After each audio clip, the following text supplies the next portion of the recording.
Morning, everyone, and welcome to Masterful Mornings with me, Aisha Hogan, and I am a hypnotherapist as well as a transformational coach. So, those of you that know me already know this about me, and those of you that don't, I work with my clients online, in person, and I work with subjects such as depression and anxiety, stress, PTSD, trauma, the past, working with symptoms of fibromyalgia and anger. And in addition to that, I have this sort of offshoot where I'm kind of helping people with their spiritual journeys, right? Just to find themselves. So Masterful Mornings is really about that. It's about allowing you to giving you some tips, some strategies that are going to help you get through your day, going to help you get through your life, are going to help you bring you into the present. So my question to you today is I want to ask you, how well do you think that you know yourself? How well do you think that you know yourself? And I know that sounds like a really weird question, but a lot of us actually don't know ourselves, and we're actually a prisoner of our situations. So, we're going to talk a little bit about how you can free yourself of that today and what the causes are. So, instead of just giving you, 3 easy tips to free yourself from being a prisoner of your own life, first of all, I'm going to explain to you why. What's happening? Okay. So that's really what I want to talk to you, sorry, about this morning is really what's happening. Why are you a prisoner of your own life? So the first piece of this is our belief system. Now, I know we hear about beliefs and we have to transform our beliefs and we have to change our beliefs. This is very true. But most of the beliefs that you are aware of are probably only about, I'm going to say about 15 to 20% of your beliefs, because those are the beliefs that you actually put into place.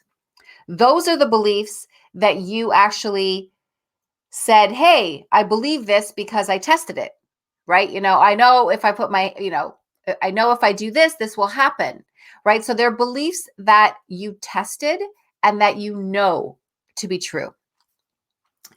About 80% of our beliefs, though, good morning, Glenn. About 80% of our beliefs, though, are beliefs that were given to us. So when you think about yourself as a child growing up in your parents' home, at that point in our lives, we are very much like sponges. We're just kind of taking everything in. And we're all subconscious at that point. We're not doing a lot of things consciously. So we're very subconscious at that point, and we're just bringing in everything around us, our environment, what we're being told, what's being said to us, not just by our parents, but by teachers, by peers. Oh, social media is a huge one.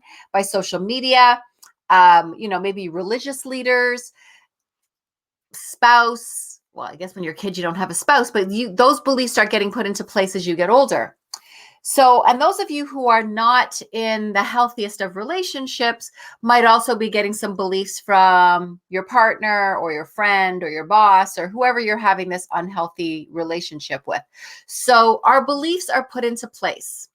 And these are things that people tell you, like, you're not good enough, you're stupid, why do you do it that way? Why is everything you do come out wrong? Like, there's these things that they say, and you deserve this, and, you deserve this bad behavior, and you're nothing. So when people say and have said things to many people that are very disempowering, we take those on as beliefs, whether we know it or not. So we've taken them on because at some point we believed that they said it created a reaction in us, and we took it in as a true belief. So what ends up happening is about 80% of our beliefs are playing like a recording in the background. And as they're playing in the background, what ends up happening is that it changes your behaviors, right? It creates maybe self-esteem issues, sensitivity issues, money esteem issues, right? So you're having, maybe it's how you interact with other people. Maybe you've become a disempowering person, right? Without knowing it. And you're saying things to people that are disempowering because those are the things that were said to you. Okay. So you want to know where these things come from. You're like, why am I like this? There's moments where, well, how come I get so angry? Right? You might be asking yourself these questions. Why do I feel like I always have to be right? Like, when you have those moments of a sort of reflection and, why did I do that to that person? Or why did I speak? Why do I find that I need to speak to people in that way? Or why do I bring the wrong people into my life? And, why do people always treat me this way? So these are things that you might be asking yourself. And the reason why you're asking why is because you don't know yourself as well as you think you do. Because a lot of these beliefs have been placed in there and are programmed into both your subconscious. There's been some neural patterning done in your brain, which we do with behaviors. There's also, we feed things into our nervous system as habits based on these beliefs.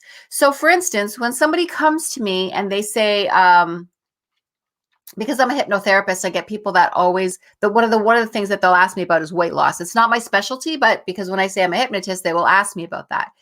The interesting thing about weight loss is that if someone is overeating or overindulging really in anything, a lot of the times they want to work on the symptoms, right? They want to work on the fact that they're overeating, or they gamble too much, or they drink too much, or they smoke too much, or they're doing too much of something. They retail therapy, right? They're spending too much money. So they're doing things like that. And they come and they want you to deal with the symptom, which is stop making me do this. I don't want to do this anymore. The symptom is not the problem. It's the belief system that they have in place. People don't generally want to abuse themselves. This is not something that we do. Good morning, Rob and Nikki. Abusing ourselves is not a choice that maybe I think I'm going to beat the crap out of myself. I think that I'm going to treat myself like crap and get addicted to something, or overeat, or drink too much, or something. Good morning, Jasmine. That's not usually a choice that we make consciously, but it is something that ends up happening. So our beliefs play a huge role in that, because if I'm overeating, let's go back to that example. If you're someone that's overeating, a lot of times overeating is due to emotional overeating, because when someone's stressed, they use food for comfort. Okay. Or they have an emptiness inside them that they are trying to fill with food. Okay. So that emptiness inside them is trying to be filled with food, or with alcohol, or with drugs, or whatever it is that they're using, gambling, buying boots all the time, whatever it is, but they're trying to fill that emptiness inside them. Okay. And because they're doing this bad behavior, it actually makes them feel worse about who they are. All right. And a lot of this is done because of the beliefs that we have in place. Now, these beliefs also cause some other things. Let me just back up for a second. If 80% of your beliefs, which I said earlier, if 80% of your belief system are beliefs that were given to you and that are playing kind of in the background, then my challenge to you is to start testing those beliefs. Good morning, Jason and Tara. Start to test those beliefs. If someone said something to you, if you do something a certain way, test it. There's nothing that says that because you've done something in a certain way this long, that it's the right way to do it, or it's the only way to do it, right? There are other ways of doing things. There are other ways of getting an outcome that you actually want. Okay, so start testing those beliefs. That's a big thing. These beliefs also lend to a lot of fears. Okay, so that's the second thing of reasons why we don't know we're afraid of things. Like, people have issues with money, people have issues with relationships, and it may be because of something that you saw growing up. Maybe your parents were not good with money.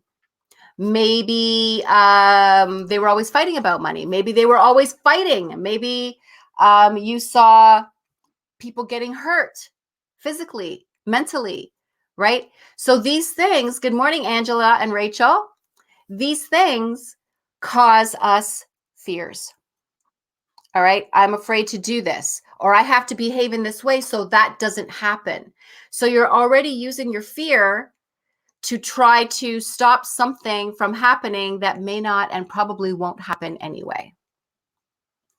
So you get yourself all stressed out and you're living in this fear-based reality when really there's nothing to be that afraid of, unless it's, we're going to be bombed or something. There's really nothing out there too much to be afraid of that is outside of your control. All right. You only feel like you're out of control because you feel like a prisoner because you have all these fears and now these beliefs. So fears, there's two kinds of emotions, right? They come from love and pleasure based emotions or fear and pain based emotions. Okay. So if we feel jealous, that's a fear and a pain based emotion, right? If we feel betrayed, that's a fear and a pain, right? If we feel angry, it's usually fear and pain. Okay. The other la rainbow, wonderful emotions that we love to feel they're based from love and from pleasure. So we have to pay attention to our emotions.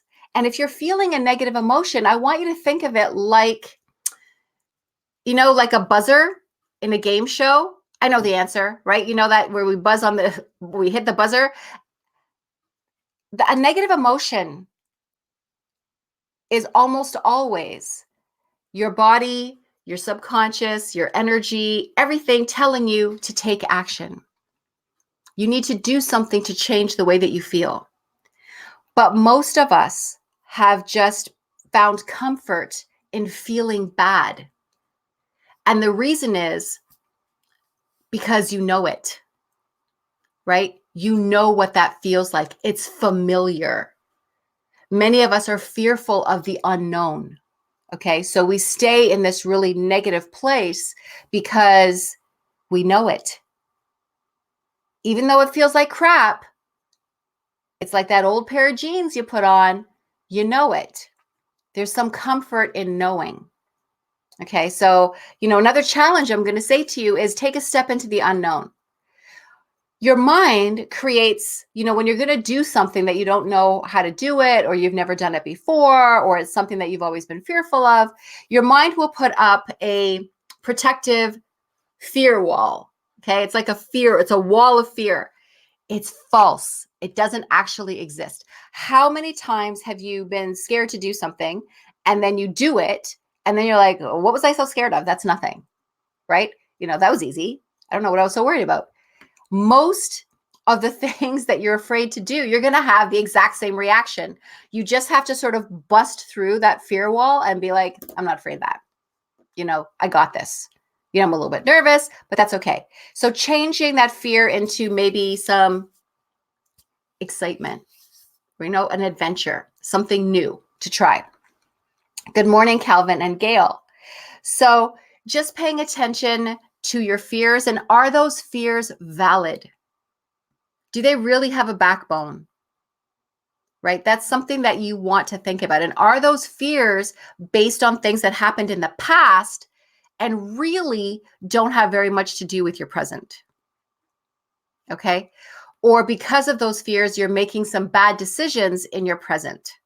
So you need to pay attention to that. If you're making bad decisions and choices for yourself because you're afraid to do something else, then there's where you need some assistance, maybe, or you listen to your gut and you do what your gut is telling you to do.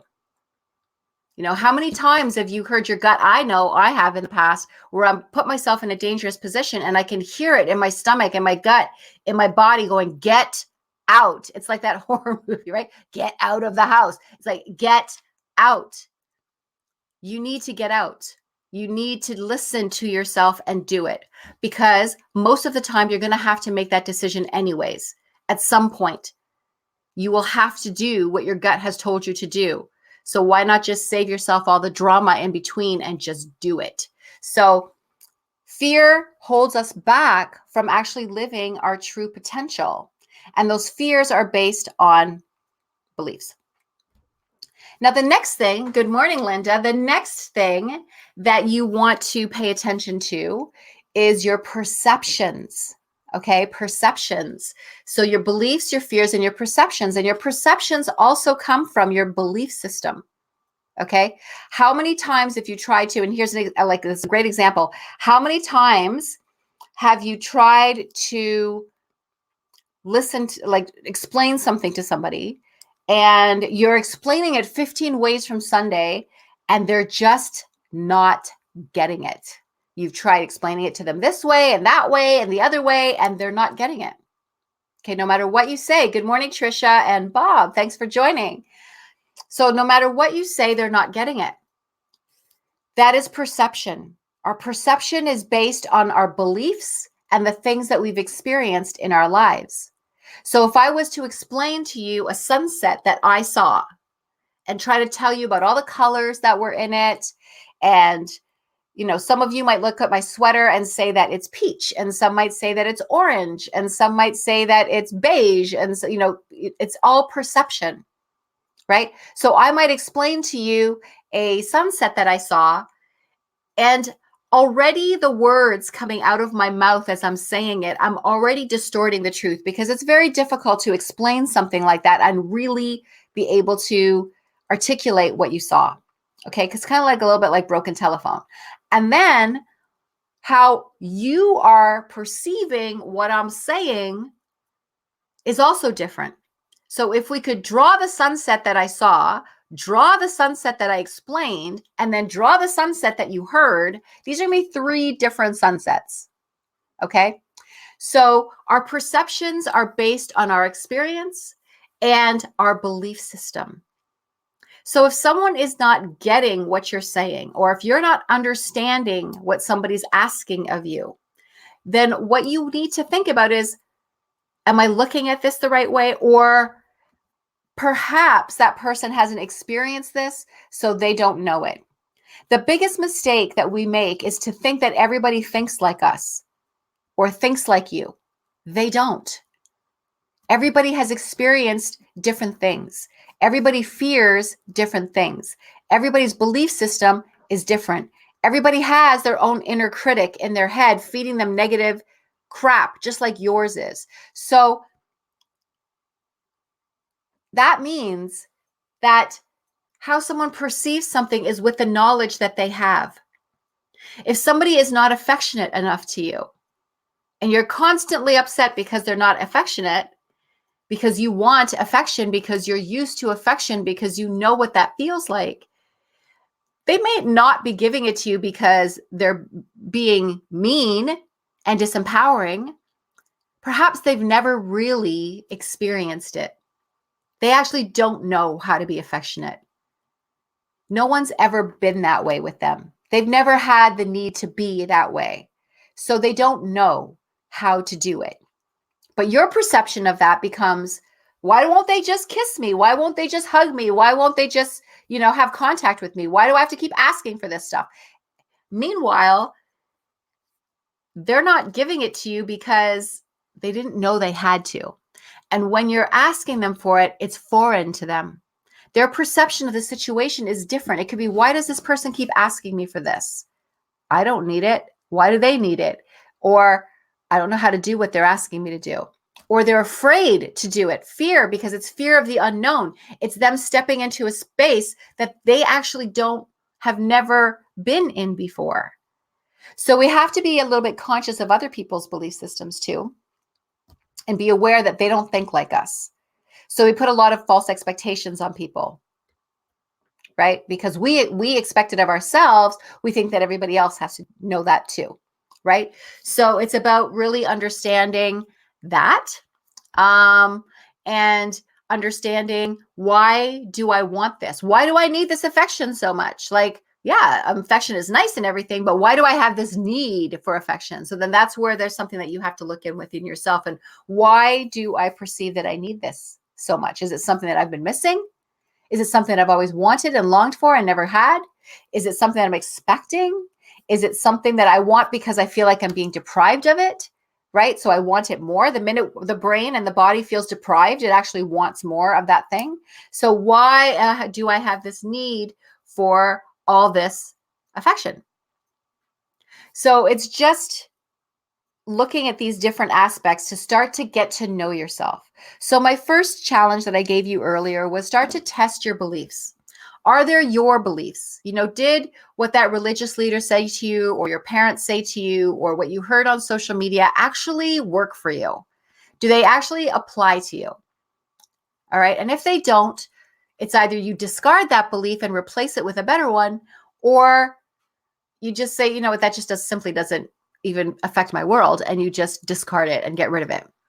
Okay. So that's starting to test your beliefs. And then when you start feeling afraid about things, test your fears. Ask yourself questions. Questions are awesome but make sure that they're empowering questions, not why me? Why does this always happen to me? Not those kinds of questions. Those are disempowering. So empowering questions like, how do I change this? How do I make it so that I'm not afraid of this?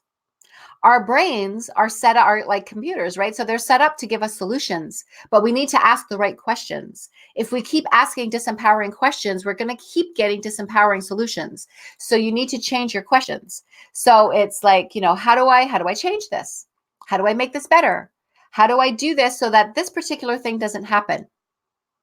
All right. So it's about asking yourself empowering questions. And then you will find you're going to get some different kinds of solutions, where at some point you have to stop asking questions and take action. But, ask yourself a lot of questions, but only empowering questions. All right. Ask yourself questions that you haven't asked. Don't ask why. Ask what, how, where, when. These are the questions that you want to ask. How do I change this? What do I have to do? What's going to make this so that this never happens again? How do I make an impact on the world? The minute you ask yourself that question, you are going to get thoughts coming into your head. So I always ask myself this, right? So I'm like, how am I going to make an impact on the world today? Right? So then I showed up with this Masterful Mornings podcast. Aisha, start doing a podcast in the morning, right?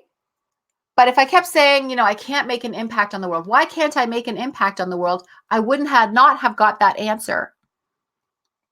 Okay. So when I ask how, what can I do to make an impact on the world? What can I do to be better? What can I, and it comes out, share what you know, right?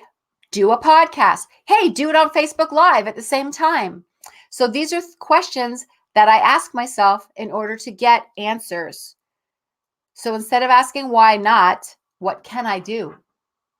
Right? How can I change my situation? How can I make it the way that I want it? Good morning, Lynette and Nancy. So fears and perceptions.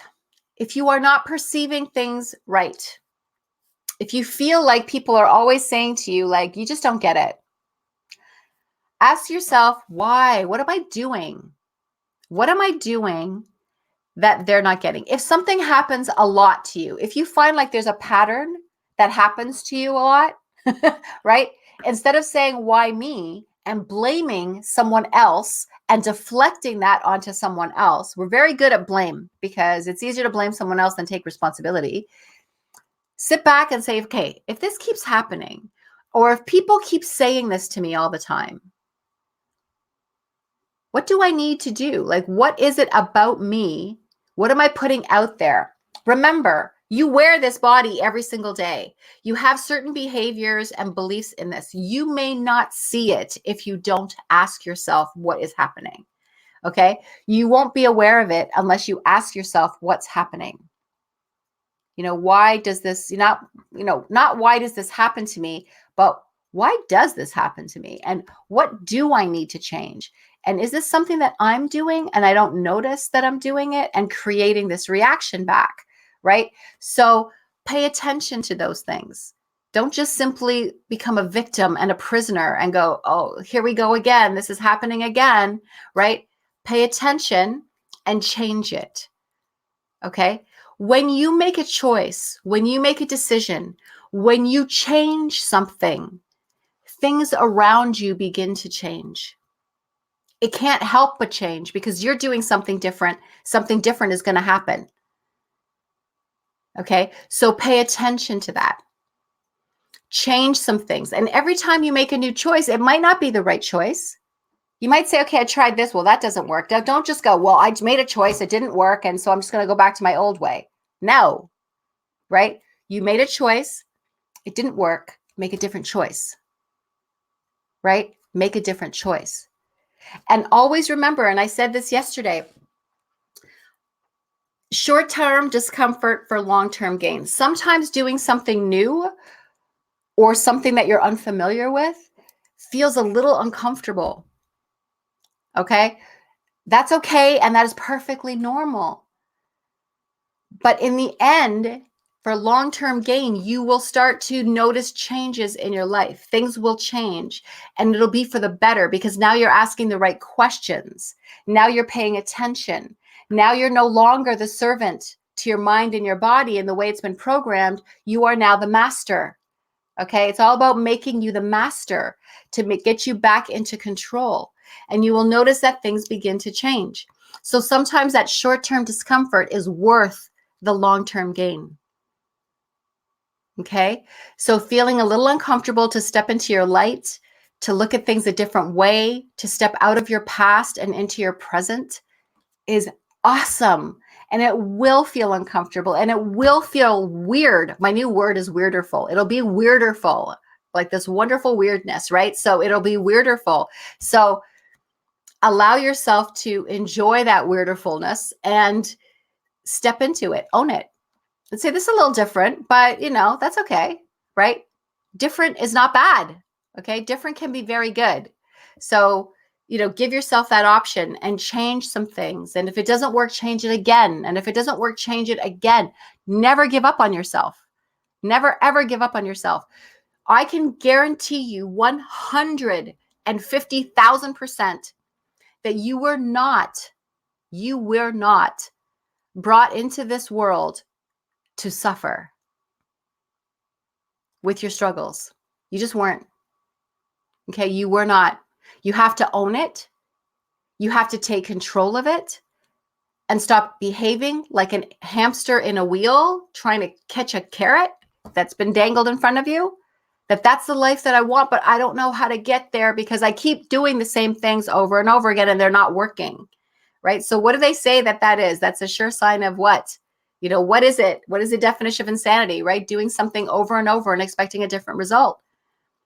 So if your life is not the way that you want it to be, it's about starting to question those things and be like, what are the beliefs that I have in place? What are the ones that I don't understand that I'm actually like, what records am I playing in here, right? That are causing this? And how can I change that?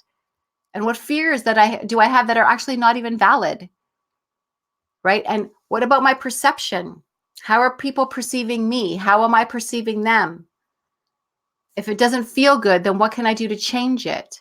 Right? So starting to pay attention to those things. And it's not easy. And if you need help, I'm always here. I do for 50-minute or 50, 60, I do 60-minute free consults with people online and in clinic if you happen to live near me. And the reason why I do 60 minutes, and a lot of my colleagues will go, Aisha, we do 15 and 20. Like, why do you do 60? It's not so I can be better than them. That's not why I do it. I do it because I want to hear you. I want to hear what you're struggling with. I want to hear what you're challenged with. And I don't want you to feel rushed to tell me. Okay? So I want to hear what you have to say. And then I want to explain to you how you can change it and how we're going to work together. And how I'm going to coach you through that and how I'm going to guide you through that and how I'm going to be there to hold the light for you. Okay. And how that's going to happen. And that takes a little bit of we need to understand each other a little bit. Right. And that's why I do a 60-minute free online consultation. Does it mean that when you take a consultation with me that you have to sign up for a program? No, maybe what I say doesn't resonate with you. Maybe you're not feeling me. That's okay. Right? Or maybe 3 months from now, you'll come back and that's all right too. Okay. But you need to know your options and you need to get educated. And that is a good thing. Never stop learning, never stop growing, never stop knowing things, but not just knowing things, but executing that knowledge. So I love when I get people into my clinic that also help other people. So they'll come and see me because I believe even a coach needs a coach. I'm in a workshop this weekend, not teaching it. I am one of the students. So why do we need that? Right. So I'll be like, the coach will come in and they'll be talking to me, and they could be a psychotherapist or, I even have these people coming to me, and they'll come to me and they'll say, well, I know what you're talking about. I know. So I'll tell them about different things. I know. Okay. If you know, why are you here? Is my first question, right? If you know, why are you here? Not because I'm being judgmental, because I'm trying to illustrate something. Knowing something doesn't matter. It's great to have as much knowledge, read books, understand things. Absolutely. Get that knowledge into you. I'm a big fan of knowledge. But if you don't ever use what you've learned, it doesn't matter how much you know. So for you to come in, hi, Vicky, for you to come in and say, I know, it just means that you haven't used it. Because if you know, then why aren't you doing it? So executing that knowledge is where that's the payoff. Okay. I always look at knowledge like some of you have heard me say this, like gas in a car, right? Some of us don't just have gas in a car. We have a tanker truck behind us. That's how much knowledge we've got. All right. We know a lot of things, but we don't actually get into the driver's seat, start up the engine, put our foot on the gas, and drive the car or drive that tanker truck somewhere. Okay. If you don't do that, then you can't go any further, right? It's just a bunch of gas sitting in a car. Big deal. Okay. You have to actually drive the vehicle to be able to take advantage of the gas that you have in the car. Okay. So these are some things this morning, and I'll be coming back with lots of strategies and tips Monday to Friday at 7 a.m. Those of you that are joining in late, I am Dr. Aisha Hogan. I am a master hypnotherapist and a transformational coach. And my purpose, it's always good to know your purpose. Like, why am I here? What am I supposed to be doing? Right? And that was a question that I asked myself a lot. And I asked myself a lot. Now I know, right? And my life is about being a catalyst, right? I used to dream about, where people interlock their fingers so somebody can step on your foot. You can give them like a little hike up, like help them go up. That's me. I used to dream about doing that. All these feet just standing on my hands so I could just like push them up and push them up and push them up. And I was like, what is that about? And that was a metaphor for what I am supposed to do in this world. And that is, and for humanity.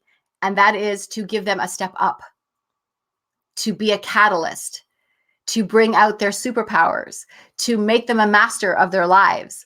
That is my job. So I love my job and I find it rewarding. And, when you can do what you want to do and have a passion at it, then that's an awesome feeling. And if you don't feel passionate about what you're doing, if you don't feel like you're walking the right path, then that's when you need to come and see someone like me so we can get you there, right? So we can get you there because it's a wonderful feeling. And if you've spent a lot of your life not there, then it's time to make a change. It is time to make a change so that you can live out the rest of your life doing exactly what it is you want to be doing, feeling exactly the way that you want to be feeling, and feeling empowered and just, walking around with your shoulders back with a great big smile on your face, feeling good about your life. And that is not bullcrap. You are entitled to do that. Okay. So that's the way you should be living your life. And that is part of our learning in this life. I always wonder why. I'm going to end the show this way by saying, why do we hear this voice in our head? When our gut, that our energy, our spirit is so quiet, this voice in our head is so loud and booming all the time with a lot of, you need to do this and you're not good enough at that and all these different things. And I think that tomorrow I might talk a little bit about that inner critic in your head. But I think part of our purpose, part of our job to get to that path and purpose is to actually hurdle, to overcome that voice in your head. It's to be able to move past it. If we all knew exactly what to do all the time, it would be hard to learn lessons. I think that voice in our head forces us to learn things. It can be a good team player. Mine has changed its tune completely, right? Because I make it, because I'm in control, because I'm the master of my life. So you can do this too. And part of our purpose, part of our learning is to overcome that, to move over that. That's that hurdle. You know, though, you see the army guys, the military guys doing those obstacle courses and they're climbing walls. It's a wall that we have to climb. We have to climb and get to the other side.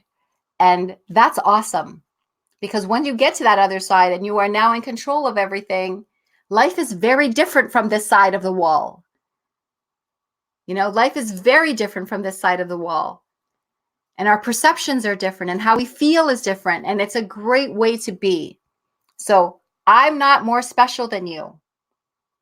I am cut from the same cloth. So if I can do this, and I was suicidal in my life, 2 days away from ending my life. If I can do this, you can do this too. All right. I believe that you can. So have a wonderful day. I hope some of these tips helped you out, gave you some aha moments, some epiphanies. That's what they're meant to do. Have a great day. And I will see you guys here tomorrow morning. Bye-bye.